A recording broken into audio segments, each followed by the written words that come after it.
ఎవరన్నా మీరు? పోలేపల్లేనా? పోలేపల్లి. నా పేరు కొండయ్య. కొండయ్య. ఏం చేస్తుంటావు? మేము వ్యవసాయం చేస్తా. స్థలం ఏమైనా అవుతుందా మీది? మరి మాది ఏం పోతలేనా? ఏం పోతలే. ఏమంటారు మరి మీ ఊర్లలో? మా ఊర్లలో అంటే మా ఊర్లో గవర్నమెంట్ ల్యాండ్ అవుతుంది.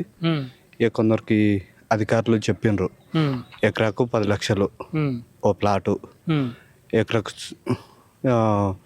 ఇంటికో ఉద్యోగం, ఇందిరమ్మ ఇల్లు ఇస్తామని చెప్పారు. సాటిస్ఫాక్షన్ ఉన్నారా మరి రైతులు? అంటే కొందరు ఓకే ఇస్తామని, కొద్దిగా అమౌంట్ ఎక్కువ కావాలని కొందరు ఉన్నారు.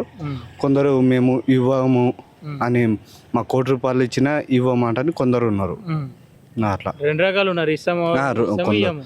సగం మంది ఇస్తామన్నారు, కొందరు ఇచ్చిండ్రు కూడా, కొందరు ఇచ్చిండ్రు, ఇంకా కొందరు ఇవ్వలేదు. ఓకే, నిన్న మొన్న మీ ఊరు పక్కకు అది ఏమంటారు లగచర్ల దాడి అయింది, గుర్తుందా? ఎట్లా దాడిని ఎట్లా చూస్తా ఉన్నారు మరి? రైతుల మీద రుద్దుతా ఉన్నారు. అది అంటే కొందరు పార్టీలో వాళ్ళు నేర్పుతా ఉన్నారు. సురేష్ అనే అబ్బాయి కొద్దిగా TRS లో కొద్దిగా తిరుగుతుంటాడు. ఆయన ఓవర్ చేసి దాడి కరెక్టేనా మరి? కరెక్ట్ కాదు, అది మంచిది కాదు. కలెక్టర్ పైన, కడా ఆఫీసర్ పైన చాలా దాడి చేసిండ్రు, కాళ్ళు ధ్వంసం చేసిండ్రు. అది పద్ధతి కాదు అది. ఓకే, ఏమో అడగాలంటే ఒకవేళ మీ రైతుల తరపున మీరేమన్నా అడగాలంటే ఏం అడుగుతారు మరి?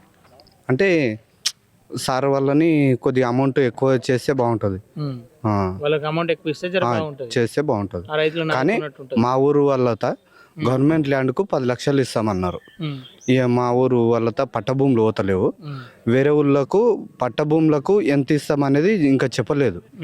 మా ఊరు వాళ్ళకు లావన్ పట్టాలకు 10 లక్షలు, ఇంటికో ఉద్యోగము, ఇందిరా మిల్లు ఇస్తామన్నారు, అది ఇస్తామన్నారు. ఇప్పటికైతే ఇవ్వడానికి సిద్ధంగా ఉన్నారా కొంతవరకు అన్నా? ఇచ్చారు, కొందరు ఇచ్చారు, కొందరు ఇవ్వలేదు.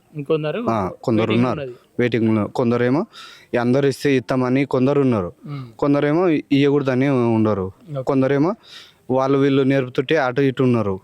అట్లా. సరే అన్న, సరే, ఓకే, థ్యాంక్ యూ.